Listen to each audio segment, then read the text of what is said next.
Well, welcome to the Hard Truth Podcast. Today we have a special guest, a good friend of mine and an ex-pro baseball player from the Kansas City Royals, Hunter Dozier, with us. And Hunter was actually a first-round draft pick.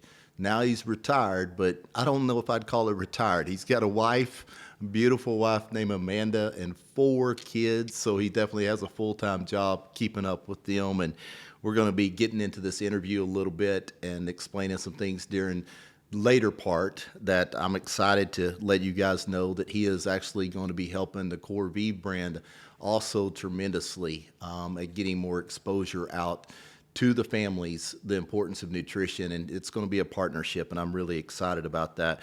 So, Hunter, I've been looking forward to having you on the show, not only because you was a phenomenal baseball player, but more importantly, what I value about your friendship is who you are as a man. You know, I mean, you've been that man that I'm proud for my boys to look up to say that is a God-fearing man that does things right, and watching how you've just taken care of business, man. And I know you was a first-round draft pick, went to high school. Where did you go to high school? I went to Denton High. Denton High. Yep. Okay, I knew it was here close. I couldn't remember if it was Denton. But why don't you give the audience a little bit of background on how you went from Denton High to the Royals and maybe a few of your highlights, and then we're going to get into a lot more conversation. Thank you for coming, man. Let's go!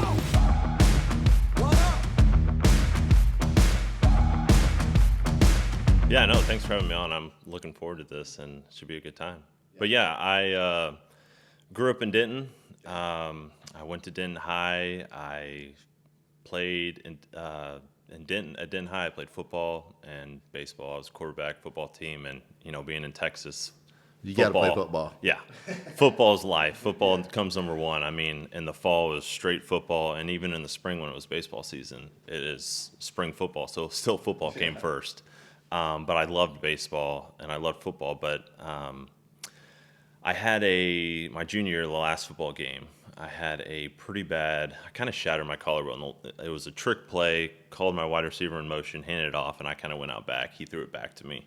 We were playing Little Elm. Well, it didn't work. Like, he threw it back to me. A couple big old linebackers were waiting for me, tackled me, fell on my collarbone, and just split in like 3 or 4 different ways. So I missed all of my junior year of baseball, and it was a blessing in disguise because at the moment I was frustrated. I wasn't going to be able to play baseball. I felt like I was so far behind. Like, all these kids were getting bigger, faster, stronger while I was sidelined. But it kind of propelled me because I felt like when I actually got back to be healthy, or when I was actually healthy again, I was like, I need to catch up. So that's kind of when I fell in love with the weight room, and I really kind of developed my work ethic. And I worked my butt off all summer, kind of get my strength back, and kind of just develop my work ethic from there.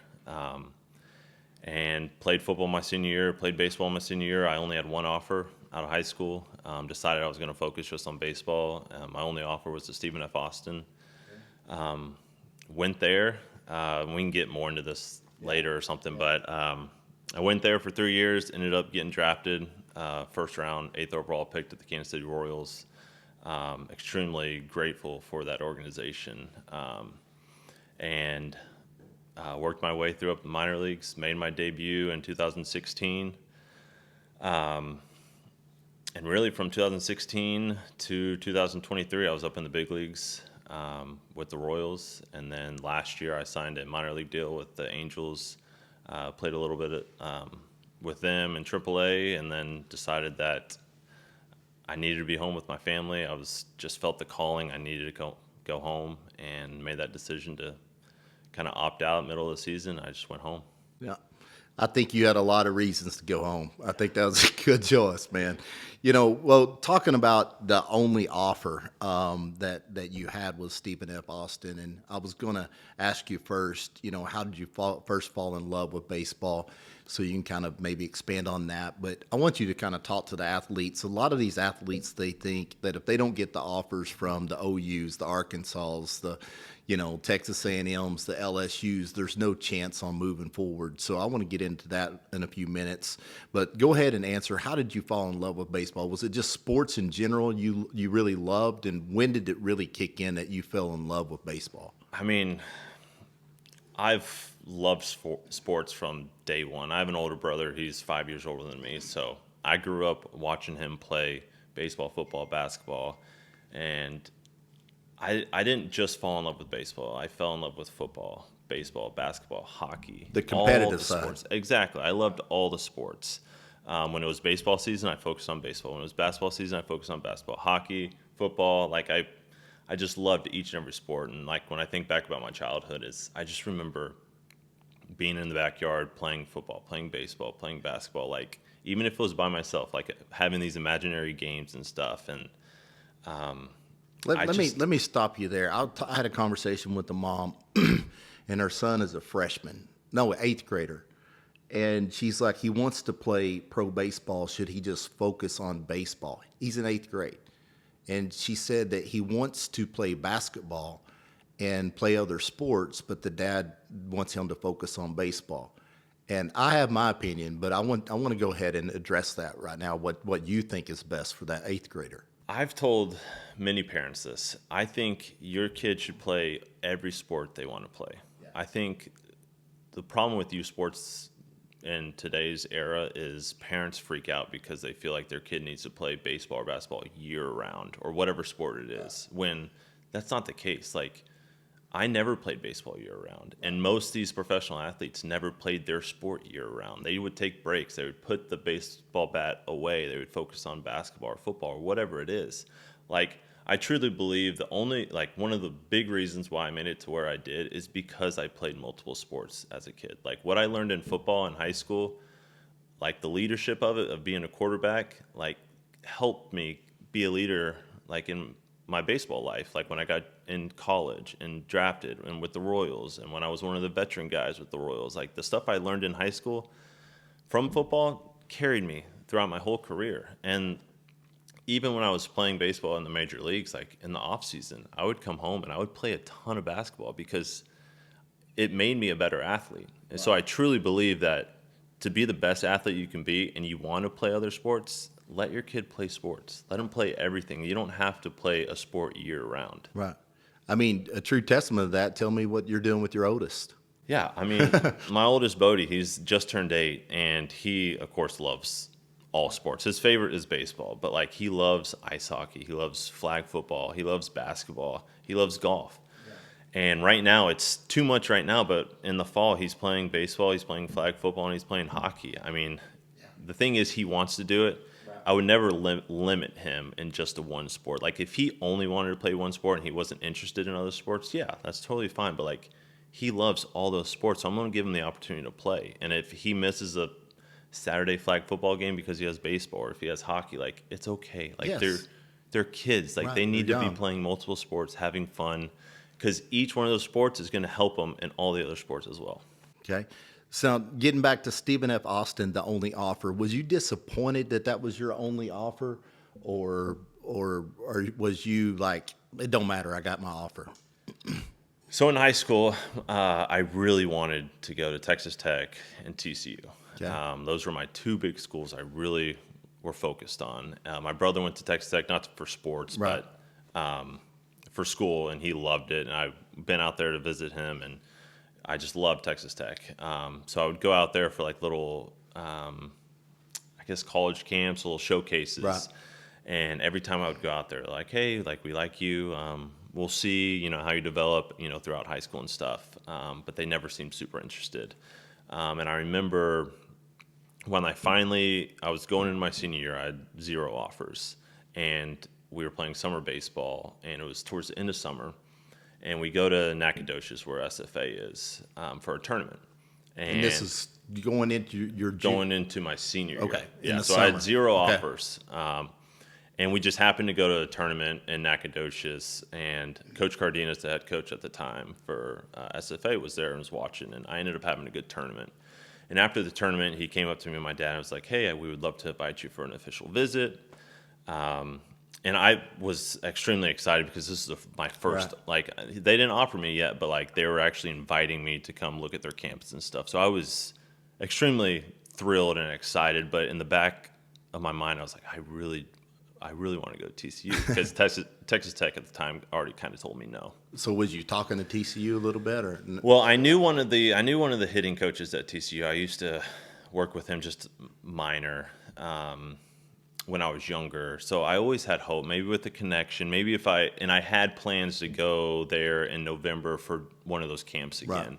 And I was thinking maybe if I have a good camp, they would offer me something. And so I remember telling SFA, like, hey, I'm definitely thinking about it, definitely excited about it. I'll let you know, because I really wanted to see where this TCU thing would go. Well, went to the camp, had a good camp, and me and my dad were talking to the coach, and he basically told me flat out, which I'm thankful that he was honest to Right. me. He didn't Yes. beat around the bush, so I am thankful for that. But he basically looked at me and said, we have a shortstop who's a freshman this year. You're not as good as him, so we're not going to offer you anything because basically you're not good enough to go here. Right. He was like, you can walk on, but we don't have anything to offer you. And I remember being like disappointed, but it also lit like another fire under me. Right. And I was like, fine, like I'm going to go to SFA and we're going to play y'all, and I'm going to show you that I was good enough to go here. Right. So I ended up signing with SFA, and still that was the only offer I ever got, but extremely thankful for SFA. I was able to go there and get some playing time, and it all worked out. Yeah. I mean, what you said is you let a lot of fire underneath you. Yeah. I mean, I see a lot of athletes, they get devastated in those moments and they go backwards. Yeah. What would you say to those athletes that are looking at some type of letdown in their career or whatever to motivate them? I mean, how did you let that be internally fuel instead of a disappointment? I mean, I think it's okay to be disappointed and to be pissed off. Right. But I think it comes a point where it's like, okay, what am I going to do about this? Like, Right. am I going to keep moping around and sulking, or am I going to get to work and actually prove them wrong and Right. play with a chip on your shoulder? And that's kind of what I did. I went to SFA and worked my butt off. And really to prove to those schools that, hey, you're going to wish that you signed me. And it was actually funny, like, because we played TCU every year in midweeks. And I remember playing in my freshman year, and I went off against them. And I went off against them freshman year, sophomore year, and junior year. And it got to the point that coach was still there. And I think after my sophomore year, he was like, man, I really wish you would have signed with us. Like, we wanted you back then. I didn't say anything, but I was like, no, you didn't. I remember, like, it was yesterday. You said I was not good enough to play here. But, I mean, I'm thankful for that opportunity because it probably got to me, helped me get to where I am today. Yeah. I don't think you told me this, but maybe you did, or maybe it was Bryce that told me that when you went to Stephen F. Austin, you went all out as far as not just what was required of you, but above and beyond. Yeah. Was it you or Bryce was telling me that literally you had hopped the fence and hit off the tee, for hours at night? Oh, yeah. Yeah. No, I mean, going into my freshman fall, graduating high school, I was probably 6'2", 180. So I was tall and lean. And we were talking about this earlier. It's like Right. I struggled putting on weight. Like, since I broke my collarbone, I worked my butt off, like working out 2 times a day, like every day. And I was still struggling to put weight on. I was eating a ton of food. So I was just like a late bloomer. But so my freshman fall, I had a terrible fall. Like, I struggled. I felt like they joked around. They called me Bambi, the baby deer, because I kept falling over myself. Like, I needed to grow into my body. Right. Well, at the end, right before Christmas break, Coach Cardenas comes to me and basically says, hey, we're going to redshirt you your freshman year. And I, of course, was disappointed, but I understood because I didn't show them that I should, Right. that I should be starting or should be on that team. So I went home, and everything I needed to work on, I just really bit down and worked on it all break, the 2-3 weeks, whatever it is. And it almost, knowing that I wasn't going to make the team, kind of took some pressure off where I could just relax, play, keep working on the things I needed to work on, keep working out. And I remember coming back from Christmas break, and like I felt like I was a new player. Like, I kind of grew into my body. All the work I was putting in the fall kind of started to show up, and I started to play baseball really well. I started to see success, And one of our good buddies, who was one of the starting infielder, I think he was starting third baseman at the time, he was like in chemistry, like AP chemistry or something really hard. He ended up failing. One of the smart guys. Yeah. He ended up failing, so they actually had to redshirt him. So that meant I was going to have to be on the team. And at the time, I was kind of disappointed because I was like, well, I don't want to burn a year if I'm just going to sit on the bench. Like, right. I would rather redshirt and work and get better than burn a year. So I started my freshman year on the bench. I remember we played, I forget who we played, but I didn't play our first weekend at all. We had a good starting shortstop at the time. But then our first midweek game was at U of H, and the starting shortstop kind of struggled that first weekend, and it was like the fourth inning, and he made like 2 errors, and Coach Cardenas was pissed. And so they pulled him, put me in, and I went off that game. And I kind of never looked back. But what you were saying, yes, I would. So I kind of got into a routine where I was going crazy. Like, we would have early morning workouts, and then after classes we had baseball practice. And then right after baseball practice, I would go to the rec center. I would work out, and then I would go get dinner. And then while everyone was going out drinking and stuff, I would go to the baseball field. I would have a tee and a bag of balls. I would hop the fence, turn on the lights, and I would hit off the tee for a couple hours, and then go back home, and I would do that again the next day. I knew where I wanted to end up. Like, I wanted to get drafted. I wanted to try to make it to the big leagues. And I knew that I felt like I wasn't, like, I grew into my body, but I felt like I wasn't naturally just gifted with talent. Like, I felt like I really had to work to get to where I got to. And yeah, so I just worked. I couldn't have worked any harder in college. And it helped me. Yeah, I mean, I love that story, Hunter, because a lot of these young athletes, they look at a pro and they just automatically think that you have something that they don't have. You know, like, you take a high school boy that says he wants to play in the pros, or a college boy that says they want to play in the pros. It's easy for them to look at you and say, well, he has something I don't have.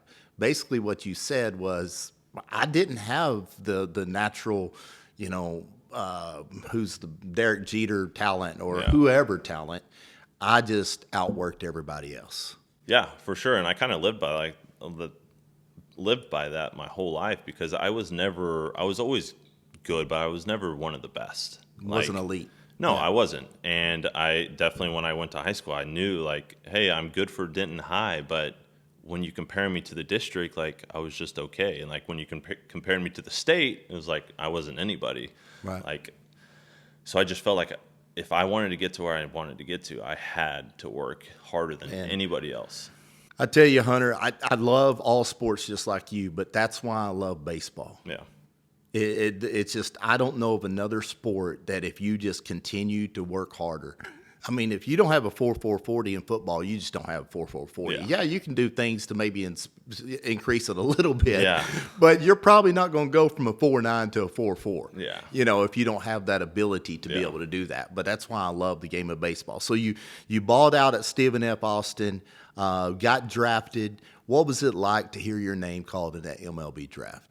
It was one of the best moments of my life, just because, like, going back to high school, like, I wasn't anybody. I had one offer, and then after my freshman year, like, I wasn't even supposed to play my freshman year, and after my freshman year, like, I started getting a little buzz because I had a good year, and then after my sophomore year, it was like, okay, like, some MLB scouts are starting to come around, and they're saying, like, hey, you could be a top 15 round pick, like maybe top 20, like, just have a good year your junior year. And then I had a good summer, and going into my junior year, like, it kind of, scouts started coming around more, and they're like, hey, maybe you're a top 10 round pick. Like, we don't know, just keep playing, and kind of get off to a slow start my junior year. And then I just remember saying, like, screw it, like, just go play like I've been playing, and like, just have fun, like, stop worrying about the draft.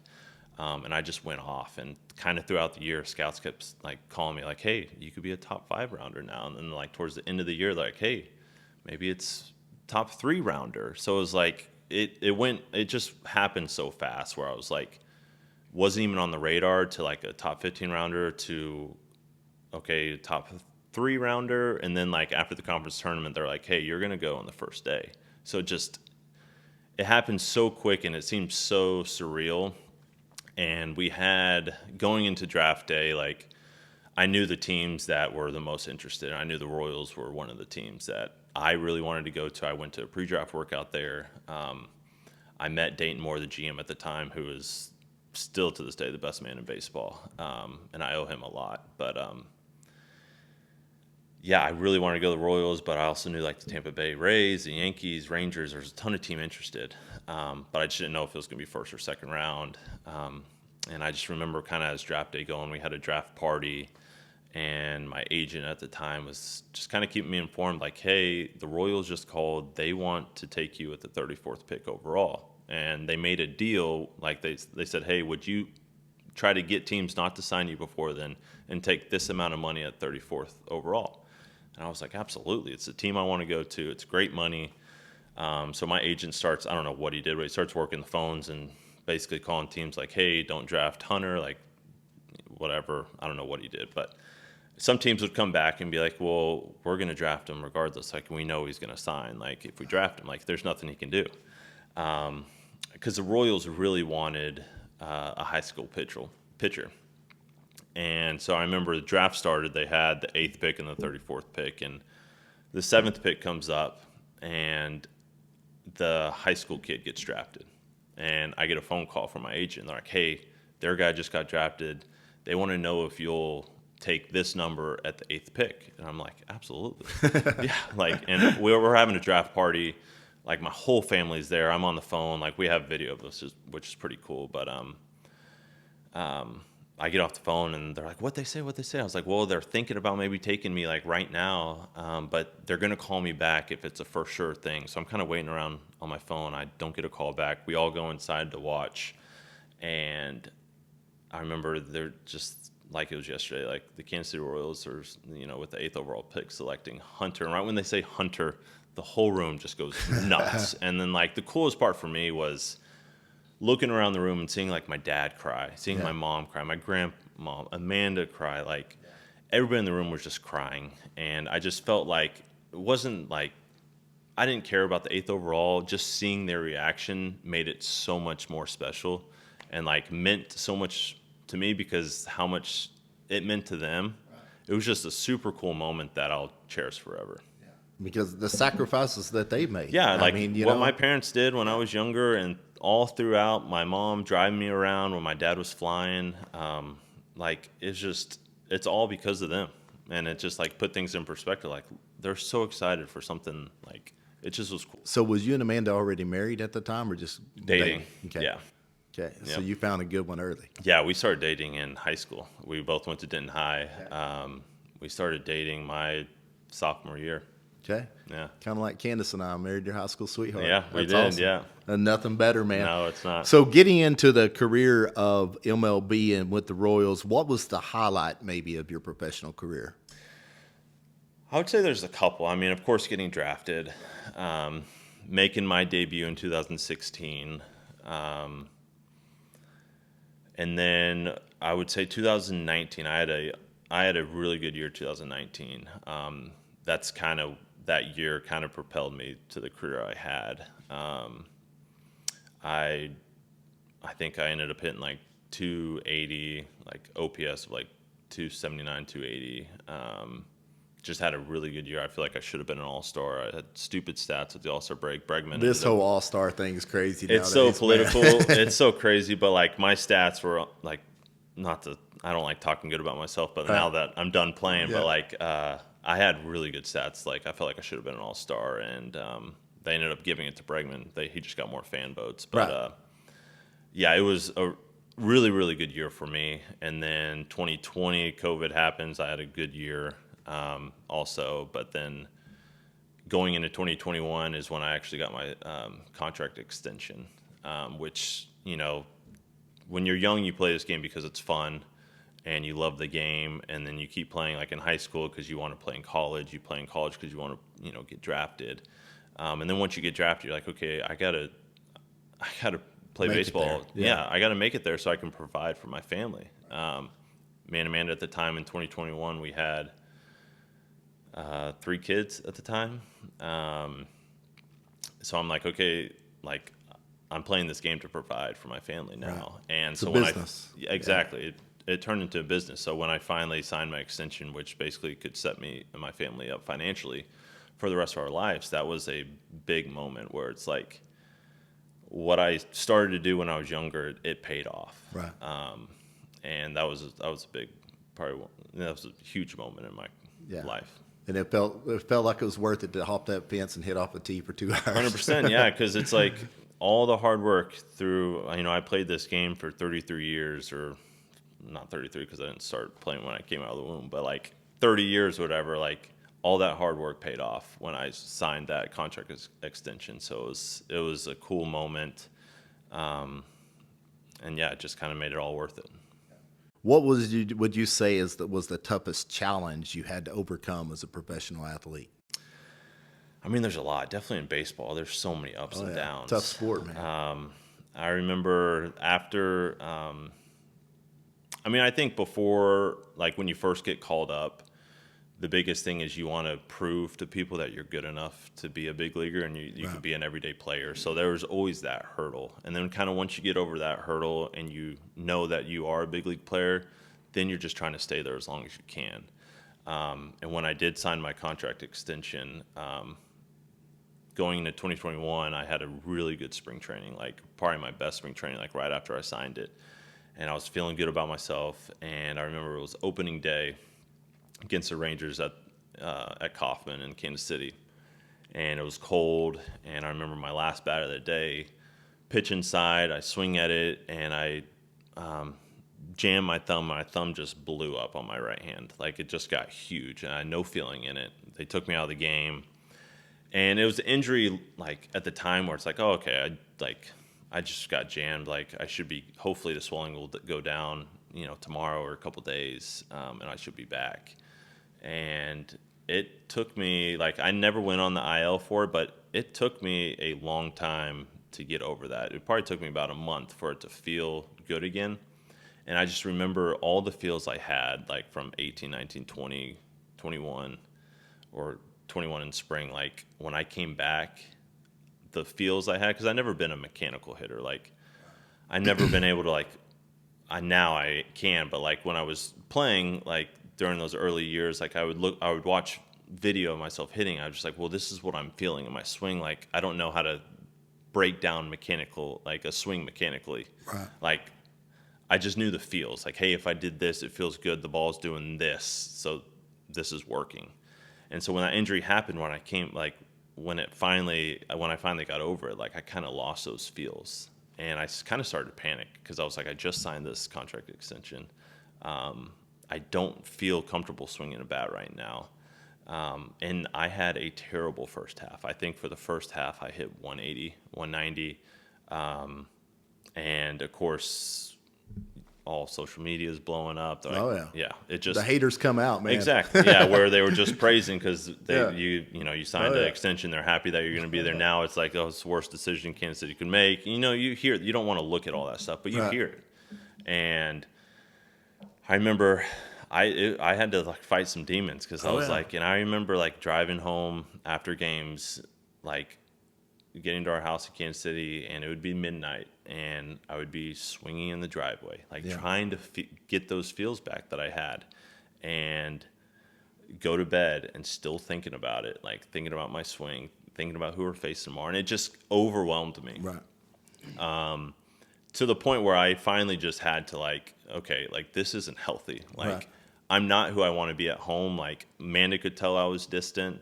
I wasn't being the father I wanted to be because I was constantly consumed by how can I fix my swing? How can I find those feels again? How can I have success in baseball to prove that I'm worthy of this contract? And it's something that I probably battled with the rest of my career. I ended up having a really good second half. I kind of got out of my head and kind of had those feels. But then going into 2022, like, I felt like, okay, I need to change my swing and stuff. And which, going back, if I could go back, I wouldn't have done that. I would just continue to be who I was. Like, even if I struggled in the first half, like I had a good second half, just keep being me. But at the time, I felt like it was good to change, and it hurt me, my last couple of years of playing, because I felt like I was searching for something when I probably shouldn't have been searching. Should have just been playing. I should have just been playing and just been myself. So yeah, I mean, just those last couple of years, it was tough, Right. Because you wanted to show that you are worthy of that contract. But yeah, it's tough. But you had a phenomenal career, man. Not very many people achieved what you achieved. And that's going to get into the next section that we're going to talk about, which is mindset and preparation. And I know these young athletes, they need to hear from someone that's been there. You've had the highs. You've also had some lows like you just talked about. But I want to ask you a few things about what you think can help these young athletes from a mindset and preparation. First of all, I know you on a personal level and know the answer to this, but what role does nutrition, hydration, and sleep, how does that help with your performance? And how would you really let these young athletes know how important it is to dial in your nutrition, get the sleep, don't go to the parties, like you didn't do at Stephen F. Austin? And how important is that as far as taking your career to where you want to take it to? It's huge. And it's a big part of my life now. Right. I didn't really know about it in high school or even college. I was just trying to get bigger. So I was lifting and consuming as many calories as I could. Right. And that ended up working out, but I wish I would have known what I learned, probably 5 years ago when I was playing in the big leagues. Like, if I could go back and tell myself, like, hey, still eat all those calories, but maybe different calories. Right. Better foods. Exactly. Know like your more protein whole foods. intake. Yeah, not all this processed stuff. Like, I remember in college, like, me and my buddy, we were just trying to gain weight, trying to get big. And we would eat like 20 chicken nuggets, like a whole box of pizza. Like, we just trying, because we didn't know. Like, I just knew, like, hey, the more I eat, the more chance I have, to get big. And I was lean, and I struggled with weight anyway. So, but yeah, it's a huge part. And I probably didn't really learn about it till I would say around 2020, 2021, where I really got invested into it. There's a guy online, which I'm sure you know, Paul Saladino. Oh, yeah. I know Paul. Who, when he first started coming around, I started hearing his stuff on Instagram or Twitter or whatever. And it just made sense to me, like eating whole foods. Right. Like, focus on eating whole foods. Like, stay away from the processed stuff. Stay away from the junk. And so I started to do that. And I remember, like, for the first month I was doing it, where I didn't eat any bread. Like, I stayed whole foods, just really focused on protein. Like fruit, honey, dairy, stuff like that. And I remember, like, it was yesterday, like, I would wake up, because playing every day in the big leagues. It's a grind. Yeah, it's a grind. So you would wake up and you're sore, your body hurts, like you just played 20 games in a row. Well, I started to wake up and feel good. Like, I could get out of bed and, like, not be like, oh, my hips or my knees, like, oh, my back. Like, I started to wake up and I felt like that inflammation was just going away. And I was like, there's got to be something to this. Yeah. And I stuck with it. And I always said, like, physically, like, I felt great. Like, the last 5 years of my career, like, I felt just as good as I did when I was 21. Yeah. And I solely believe that's because of nutrition. Right. And my diet and what I was doing in the weight room. And just trying to stay away from alcohol and just doing the little things right. And it made me feel physically so much better. And so I would encourage kids, like, it's a big part. Like, if your goals are to get to the big leagues or the NFL or whatever it is, or just be as healthy as you can, like, it starts with nutrition, like working out and nutrition. Right. And sleep, it's huge. Yeah, it plays a huge part. And now every sports team, they have nutritionists. Yeah. They have, like, 5 or 6 strength coaches. They have PT guys. It's the whole sports industry is realizing how important it is. So, yeah, I mean, you can't start soon enough. I know with our kids, like, that's what I was about to say. Isn't it fun for you and Amanda now to know what you know and be able to implement that into their life? Yeah, and we harp on our kids all the time. Like, if they want some sort of treat or something, it's like, okay, like, what protein are you having with that? Like, hey, they want a jelly toast. Okay, that's fine, but, like, you got to have a beef stick with it or something. Like, focus on protein first, and then let them kind of splurge on certain stuff, like, making good choices and stuff. But Yeah, it's fun to kind of teach kids. Definitely when it's already as a parent hard enough to feed them to see what they like and stuff. It's a grind to get them to eat anything, but just daily reminders like, hey, this is if you want to be healthy, like this is why me and Mama do it. Like we want to be healthy. We want to be running around with you when we're 60, 70, like playing with the grandkids. Like that's where we're focused on. Like so it's fun, yeah. Yeah, I don't think Amanda would let you have a dad bod. I No. don't. I don't think that's No, cool no, or no. not. So I've got to ask you, talking about, I'll first off let you give an opportunity to give your family a shout out. I know that you mentioned, at draft day, your mom, crying, Amanda crying, your dad crying, but kind of focusing more on Amanda. How important was it for you to have her by your side in this whole process? Well, yeah, it's cool because we started dating in high school.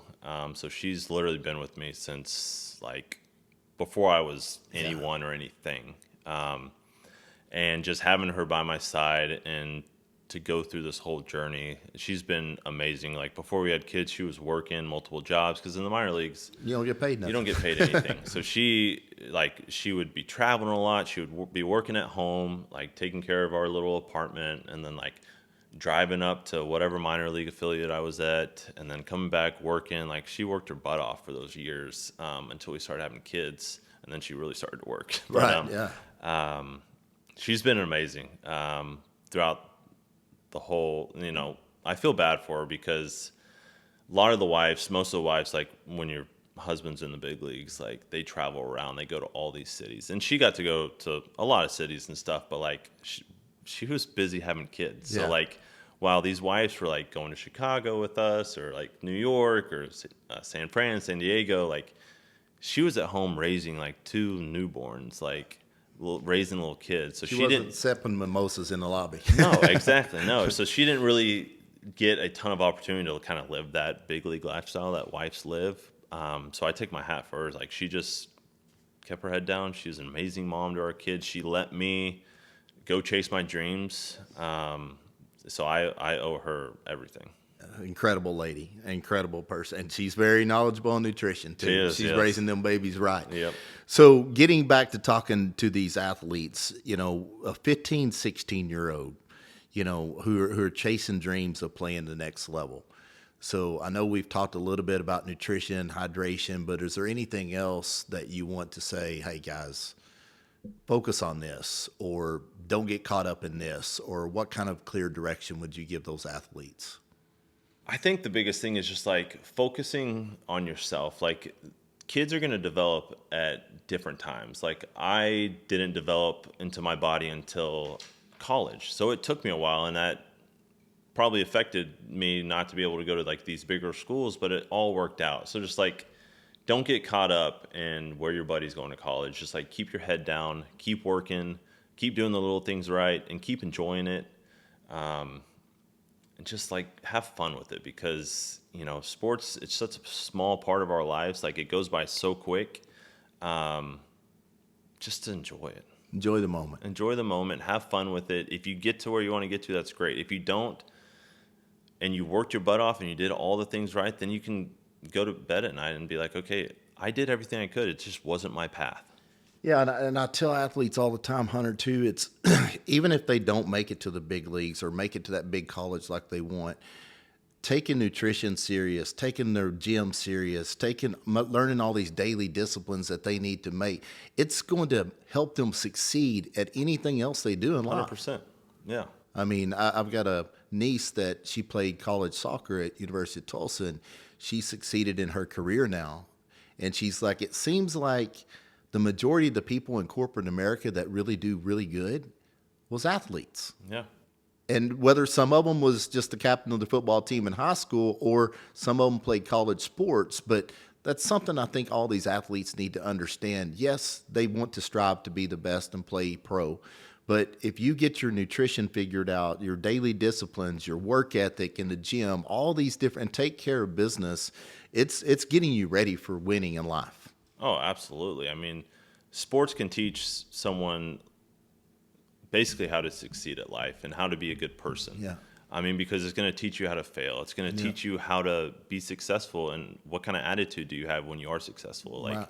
it's going to teach you discipline. It's going to teach you hard work. It's going to teach you literally everything in life. Sports will teach you.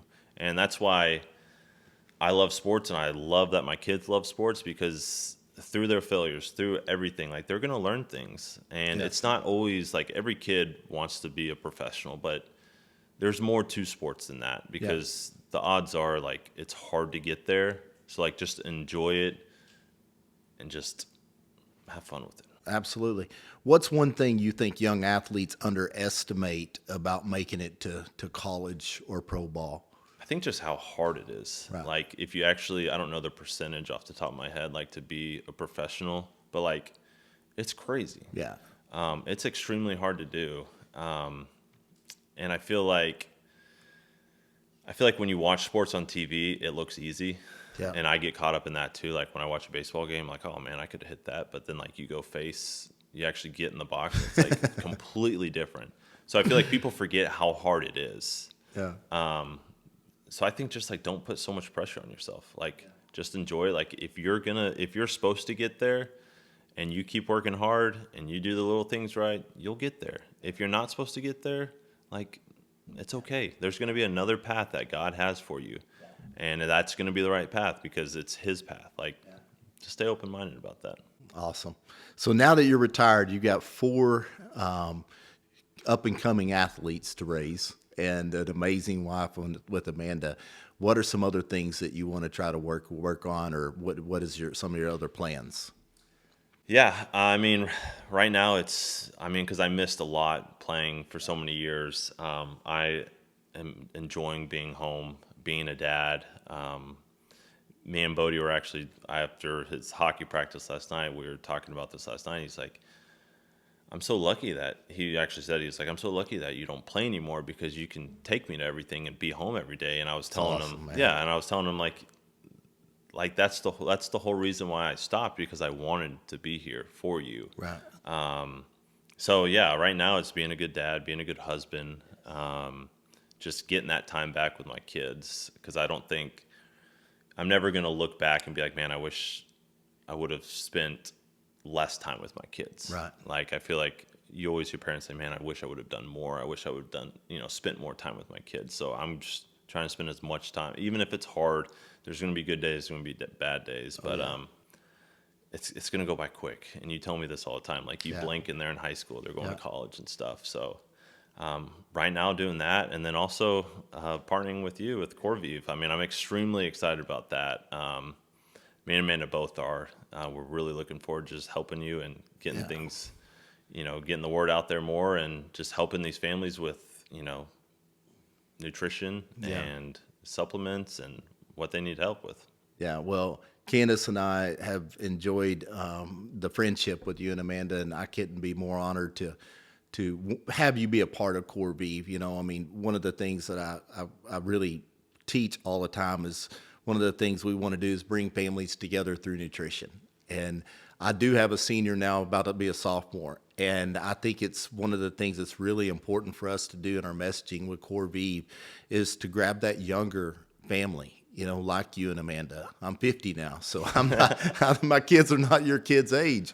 And so I'm really excited, and I know we're about to launch within the next 3 to 4 weeks.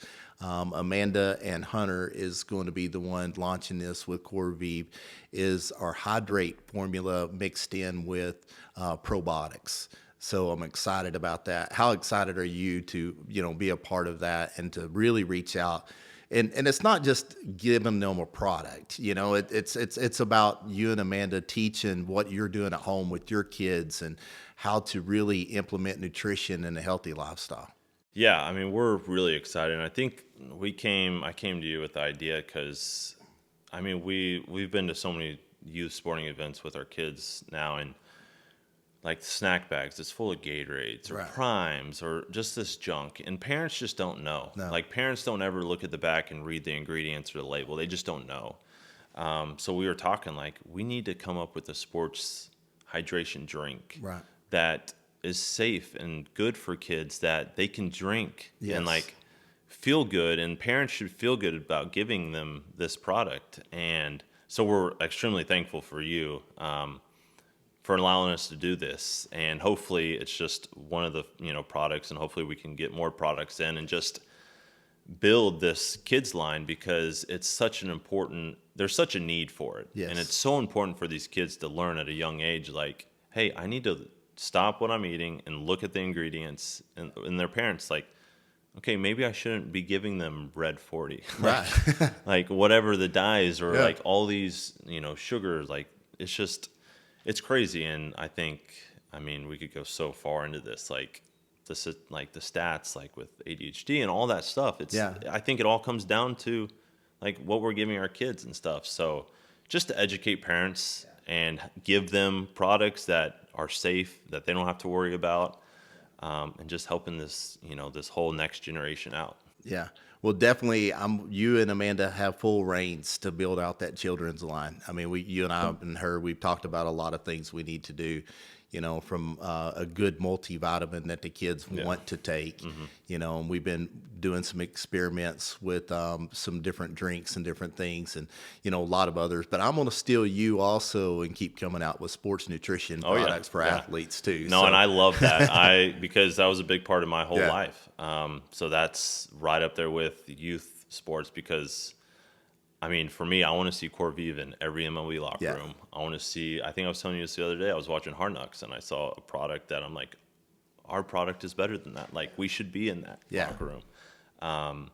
So I'm excited, and every time I talk to you, I get more pumped up about it, and I think we could grow this thing to be pretty. Well, we are going to grow this thing. I was talking to some players the other day, and I said, we're a little company in Texas right now, but 5 years from now, we will be known as the brand that families can trust. Yes. And not only that, though, like what you just said, we will be in all the major colleges, all the MLB locker rooms. Yep. We got quite a few now, and with your relationship, we're going to continue to get in more. But the biggest thing really, and I know this, I'll let you interject, but that means the most for me is being the brand that the families can trust. I mean, yes, you and I love professional sports. We love those athletes. They work extremely hard. They need the competitive edge of having good nutritional products in their body. But something that brings more joy to me is someone looking at our protein, someone looking at our hydrate, and just knowing that they can trust the brand for their family. Yeah, absolutely. And having products that, you see hopefully one day like professional athletes drinking on TV instead of like Prime and Gatorade, and be like, hey, your kids can drink this too, because it is safe. Yeah. It's good for you. Yeah. I don't think Caitlin Clark drinks Gatorade, but she got paid a lot of money. Exactly. For it. Yeah. And like the whole Prime stuff. And that's the stuff that drives me crazy. It is. Yeah. And now you're pushing this product on all these kids, then it's not good for them. Yeah. So it's like, it's going to be cool to see it one day where it's like, it grows to that, how big it can grow. And then it's like kids actually are safe to drink what the pros are actually drinking and stuff, or taking and whatever. But it's going to be fun. Well, we're going to have a lot of fun. We're going to change a lot of families' lives. And guys, tell them what your Instagram handle is, and then also tell them Amanda's Instagram handle. I want you guys to go follow Hunter and Amanda. You're going to see them be a major part of this company as we reach families across America with this nutrition company. And he is going to not only be a part of this, but we're about to have another podcast that I'm going to have Hunter on, that he's going to actually be helping interview college coaches, different things. So we're going to have a lot of fun here, and we're going to make an impact. So tell them how to be able to follow you and Amanda on Instagram, because, guys, you want to follow them, not just because they're part of Corviv. You need to learn the lifestyle that they are being an example for their kids. That's something that brings me more joy, Hunter, as I mentioned at the beginning, is who you are as a man, who Amanda is as a lady, and what she is doing as a mom. That's something that really just makes me feel good about this relationship and partnership. Yeah, no, and we appreciate it too. My handle is, I hope I don't mess this up. I was about to say, I might need to does Mario need to pull it up? I can look real quick just so I don't mess it up. Go ahead and pull up Amanda's for he knows too, Mario. I think hers is honestly the same as mine. So mine is at @HDozier_17, and my wife Amanda's at A Dozier 17. Okay, and we'll put it in the call notes if we made a mistake, so you'll be able to go download those. Well, Hunter, I tell you, man, I'm excited about the relationship. I'm excited that you spent an hour with us today, telling these young athletes, hey, man, it's going to be tough, and just enjoy the moment. Work your tail off. I mean, don't just stay away from the alcohol and the things that's not important. That's going to be a blessing to your career, and just take care of business and enjoy the moment. What else? Do you have anything else as far as encouragement to the parents or the athletes that you want to leave us with here before we dismiss? I think the last thing is kind of talking to the parents of youth, parents of, younger children who are playing sports or getting into sports, is like, enjoy it. Like, I see so many parents who like get so upset if their kid like strikes out or, drops a pass or misses a shot. Like, just enjoy it. Like, I understand that every parent wants their kid to be the best one out there, but like, that's not what it's all about. Like, you can push them, you can have fun with it, but just enjoy it, because it's such a small, like, it's going to go by so fast. And I'm already thinking about, like, when Bodie's done playing sports, like, whenever that is, like, I'm going to miss these youth sport days, like going out to Frontier on Saturday and watching him play flag football, like, and watching Blake play soccer. Like, I'm going to miss that. And I feel like sometimes you get so wrapped into the game and so wrapped up on, like, is my kid the best one? Like, it's not about that. Just enjoy the moment. Like, push them. Like, that's okay. But as long as they're having fun with it and that they want to work at it, like, because if they're not having fun, they're not going to want to work at it. Yeah. So the number one thing is just let them have fun. Like, take the pressure off. And you would hate to be the parent that ruins a sport for a kid.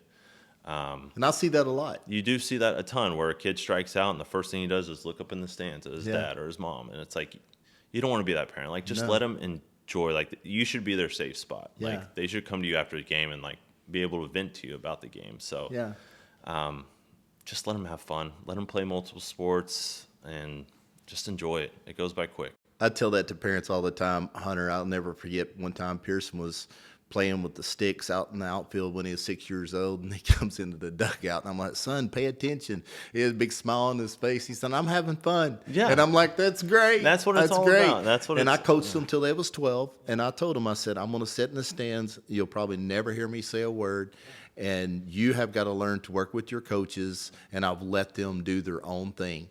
And I'm glad you mentioned that, man, because these parents get all caught up in this fun tournaments, which is fun. Yeah. But they're yelling at little Johnny when he strikes out. They're running over to the dugout to tell him what he did wrong. They get in the car and give him an hour speech on the way home if they go 0 for 3. Talk about golf if they go 0 for 3. Yeah, you're ruining the game. Like, because then they're going to associate how you react to their failure during that game, and it just becomes a whole mess. Yeah. So, just enjoy it. Let them have fun with it.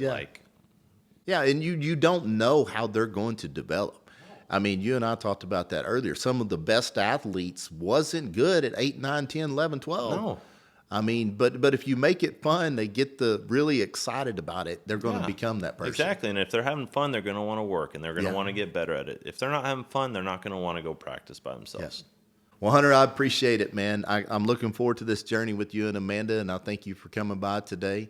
And I can't wait to watch what we do as far as changing families, bringing them together through nutrition. Yeah, looking forward to it. I appreciate it. You're still going to be playing in the big leagues, just a different area. Yeah, exactly. Yep. Yes, sir. Well, guys, thank y'all for joining the Hard Truth Podcast. Share this podcast with a friend or a family member that needs to hear the message of taking care of their body, taking care of their mind, pushing themselves to go to whatever level it is that they want to go to.